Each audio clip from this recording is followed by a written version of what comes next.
Welcome to Dr. David Eifrig's Health and Wealth Bulletin. This is Weekly Update. February is Heart Health Month, and the first Friday of the month is Go Red for Women. That's because the focus is on women since they have different symptoms of heart attacks, which are often unrecognized and can lead to more damage. In fact, women also suffer more anxiety than men, about twice as more likely to have an anxiety disorder. That unfortunately puts them at a disadvantage because they're often misdiagnosed as having anxiety instead of heart disease, and that can lead to a lack of treatment.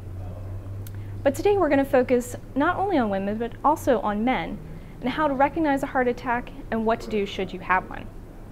First, let's take a look at the facts. Cardiovascular diseases are the #1 cause of deaths worldwide, and in the US they're responsible for 1 in every 3 deaths. That's about 801,000 people every year, or 1 death every 40 seconds.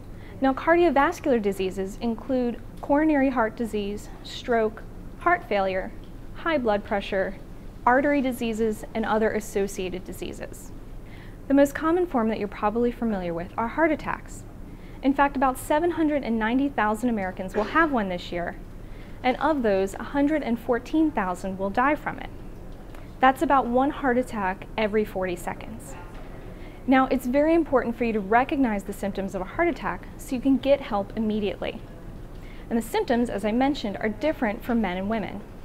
For men, the most common trigger is physical exertion. Men are more likely to feel pain in the upper body, including pain in the back, neck, and jaw, along with chest pain and discomfort. They may also experience shortness of breath, pain in the left arm, cold sweats, and indigestion in their stomach. Now, for women, the more common trigger is emotional. They may feel things like dizziness or lightheadedness. They might have problems with their sleep. They'll experience some pain in their back, neck, and jaw, also shortness of breath, and in their chest they're more likely to feel pressure or a fast or irregular heartbeat. They may also feel nausea and vomiting, and for their whole body they might also experience unusual amounts of fatigue or heightened levels of anxiety. So if you or a loved one are experiencing a heart attack, it's very important to call 911 and to take an aspirin right away. It's also a good idea to learn CPR because some heart attack victims may become unconscious and need resuscitation. If you don't know CPR, you can find a free class, usually through the Red Cross or at your local hospital.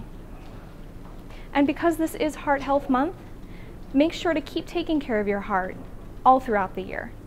Doing things like exercising and eating right will go a long way to protecting your health. In fact, one of our favorite recommendations is to try some yoga because it not only keeps you active, but also helps reduce your stress. That's it for now.